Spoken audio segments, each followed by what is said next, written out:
Hi everyone. आज की video में मैं आपको बताऊंगी कि ऑटोकैड से ड्राइंग बना करके कैसे स्टार्ट प्रो में इंपोर्ट करते हैं। मींस वो बीम फ्रेमिंग प्लान जो आप ऑटो जिसकी एनालिसिस आप स्टार्ट प्रो में करना चाहते हैं उसको ऑटोकैड में कैसे पहले बनाना रहता है।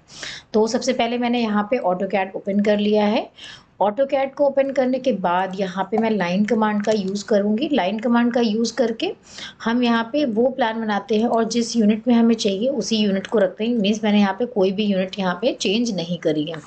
हमने लाइन बनाई इस तरह से, हमने सपोज 9 यूनिट का हमने लेंथ दे दी, 9 यूनिट की हमने विड्थ भी दी है, again 9 unit and again 9 unit.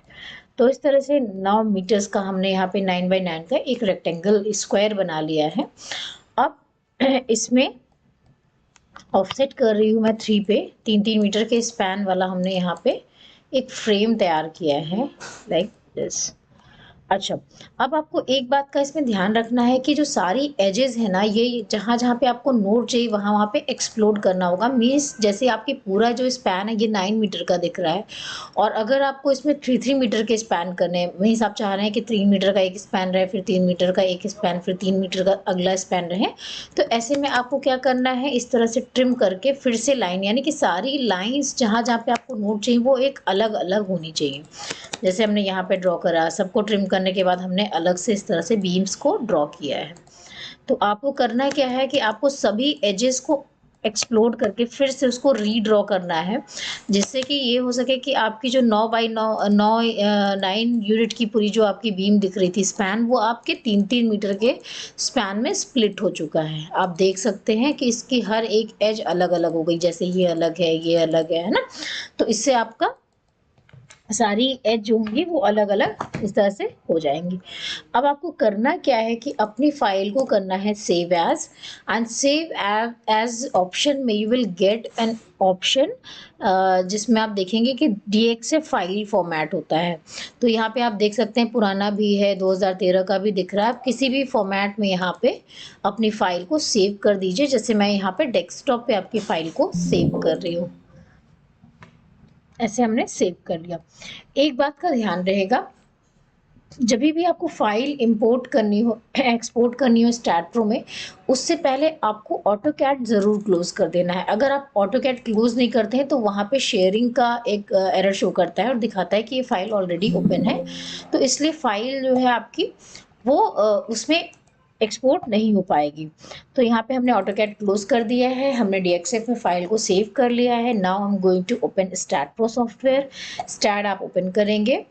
Open करने के बाद यहाँ पे advance analysis engine, Indian design code, global design code, यहाँ पे हमने सब कुछ ओपन करके यहाँ से न्यू प्रोजेक्ट लिया and specify file name and location, and I am selecting unit as metre and kilo newton. Next.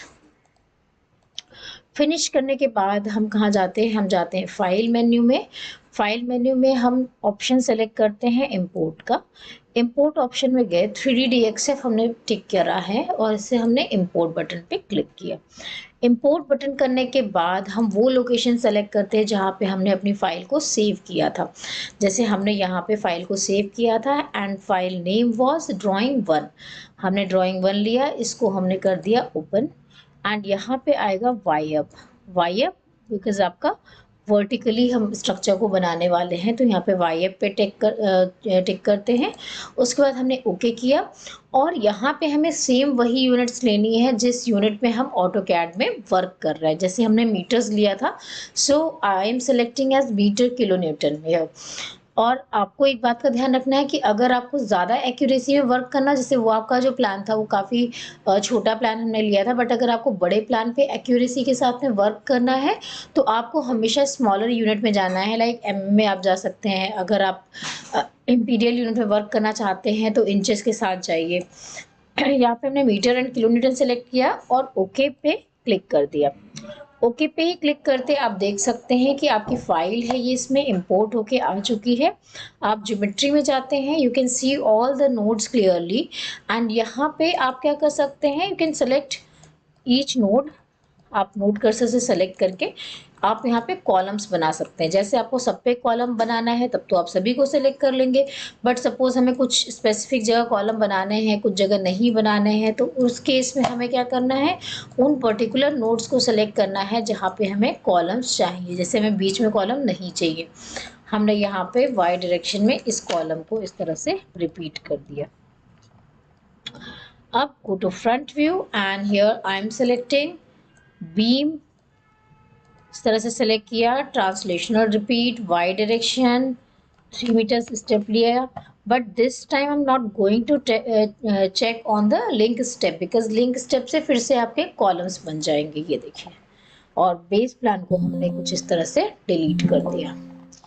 तो आपको इस तरह से पूरा स्ट्रक्चर जो आपने बनाया है ऑटोकैड में, ये फाइल आपकी इसमें इंपोर्ट होकर के आप इस तरह से वर्क अपना स्टार्ट कर सकते हैं।